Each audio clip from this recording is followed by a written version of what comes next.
श्री राम, जय श्री राम।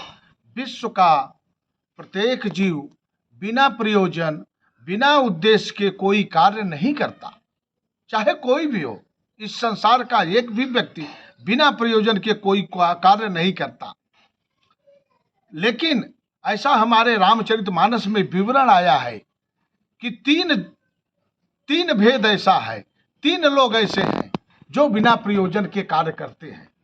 पहला कारण दुष्ट, जो दुष्ट होगा वह बिना प्रयोजन का कार्य करेगा।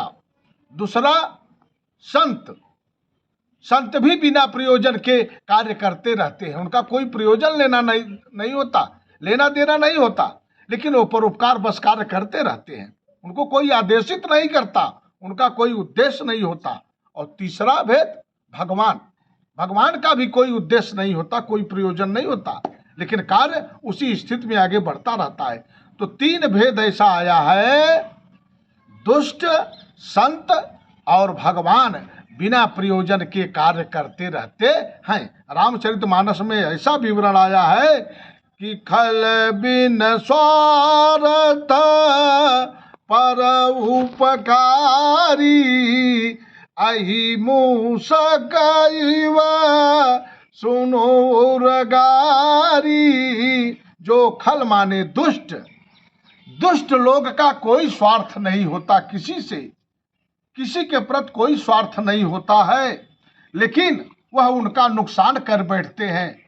उस व्यक्ति से उनको कुछ लेना देना नहीं होता है, लेकिन उसका नुकसान कर जाते हैं और उससे उसका भारी नुकसान हो जाता है। जैसे अहि, अहि माने सर्प, सर्प दूसरे को डस लेता है, उसको उसके डसने में उसका कोई प्रयोजन नहीं होता है, कोई उद्देश्य नहीं होता है, लेकिन वह सर्प के डसने से उस व्यक्ति की मृत्यु हो जाती है, किसी के परिवार का भारी हानि और नुकसान हो जाता है।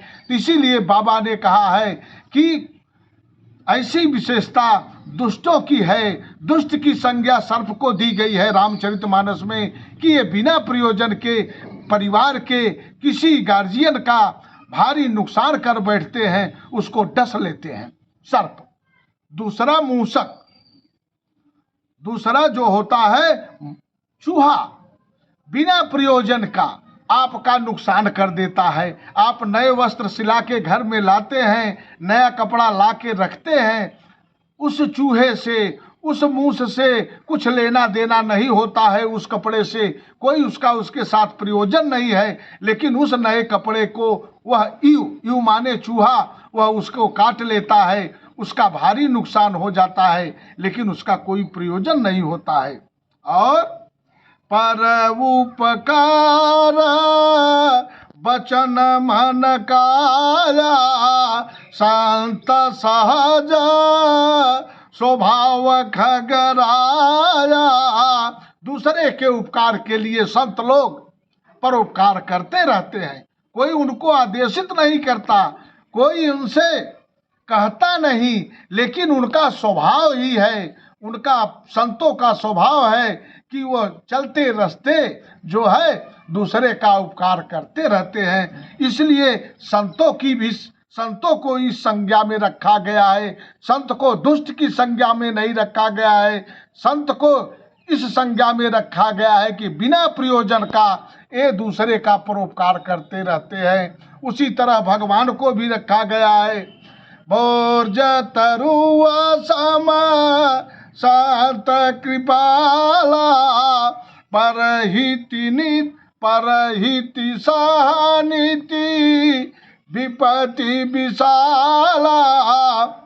भुर्ज तरु, भुर्ज का वृक्ष समझते हैं आप? भुर्ज जो है किसको बोलते हैं?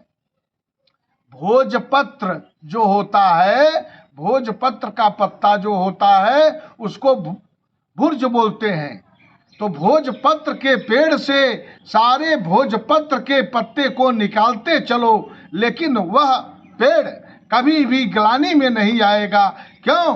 कि वह परहित के लिए, दूसरे के लिए सदा परोपकार करता रहता है। उसकी काया, उसकी माया समाप्त हो जाएगी, लेकिन कभी वह भोजपत्र का वृक्ष मना नहीं करता कि उसके खोलराई को निकाल निकाल के लोग ले जाते हैं। एक दिन ऐसी स्थिति आता है कि वह भोजपत्र पूरी तरह समूल नष्ट हो जाता है। और उसी तरह जो है संत होते हैं, संत की स्थिति भी वही भोजपत्र के समान है। परोपकार के लिए अपने लगातार सेवा करते रहते हैं। और कृपाला माने भगवान, भगवान की भी वही स्थिति है, जो बिना प्रयोजन के कार्य करते रहते हैं। अर्थात दुष्ट बिना प्रयोजन पर अपकारी होते हैं। इस प्रकार दुष्ट, संत एवं भगवान तीनों बिना प्रयोजन के कार्य करते रहते हैं।